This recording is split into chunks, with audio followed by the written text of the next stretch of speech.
Hi friends, welcome back to பசியும் ருசியும். இன்னைக்கு பசியும் ருசியும்ல ஒரு அருமையான டிஃப்ரெண்ட்டான வெங்காய குழம்பு செய்ய போகிறோம்.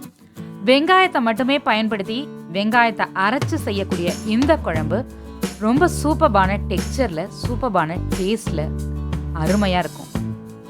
எங்கள் அம்மா கிட்ட கற்றுக்கிட்ட இந்த வெங்காய குழம்பு ரெசிபியை உங்கள் கூட ஷேர் பண்ணிக்கிறேன். நீங்களும் இந்த வீடியோ ஸ்கிப் பண்ணாமல் லாஸ்ட் வரைக்கும் பார்த்து ட்ரை பண்ணி பாருங்கள். வாங்க எப்படி செய்யறதுன்னு பார்க்கலாம். 1/2 ஸ்பூன் நல்லெண்ணெய் சேர்த்து ஆயில் ஹீட் ஆன பிறகு 1/2 ஸ்பூன் கடுகு, 1/4 ஸ்பூன் வெந்தயம், 1/2 ஸ்பூன் துவரம்பருப்பு, 15 காஞ்ச மிளகாய் எல்லாம் சேர்த்து லைட்டாக ஃப்ரை பண்ணிக்கணும்.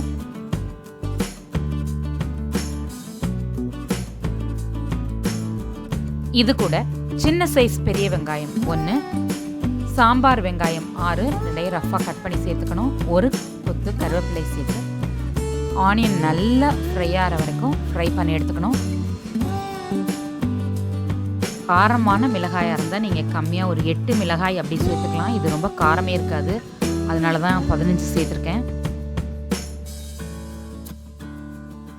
ஃப்ரை பண்ணி ஆற வச்சுருக்க இன்க்ரீடியன்ஸை மிக்ஸி ஜாரில் சேர்த்துக்கணும்.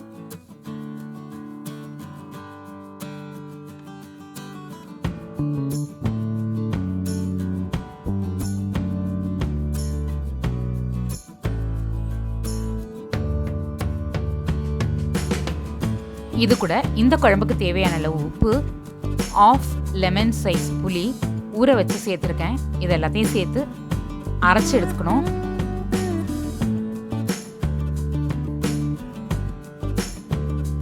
இந்த மாதிரி டெக்ஸ்சரில் அரைச்சி எடுத்துக்கணும்.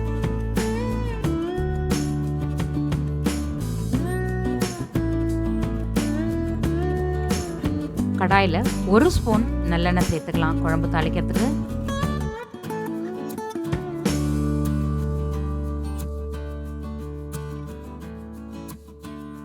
ஹீட்டான பிறகு 1 ஸ்பூன் கடுகு, 1 சிகப்பு மிளகாய் தாளித்து நம்ம கிரைண்ட் பண்ணி வச்சிருக்க ஆனியன் பேஸ்ட்டை இது கூட சேர்த்துக்கணும்.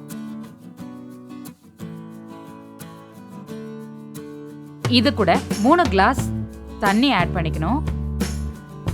1/2 ஸ்பூன் பெருங்காயத்தூள், 1/4 ஸ்பூன் மஞ்சத்தூள் சேர்த்து மிக்ஸ் பண்ணி விட்டு கொதிக்க விடணும்.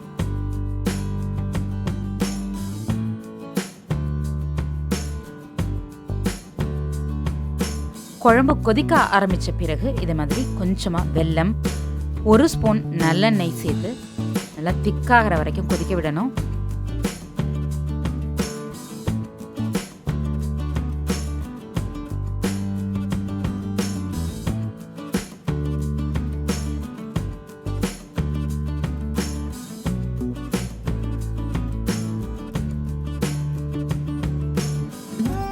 இந்த மாதிரி கன்சிஸ்டன்சிக்கு வந்ததும் ஸ்டவ் ஆஃப் பண்ணிடலாம்.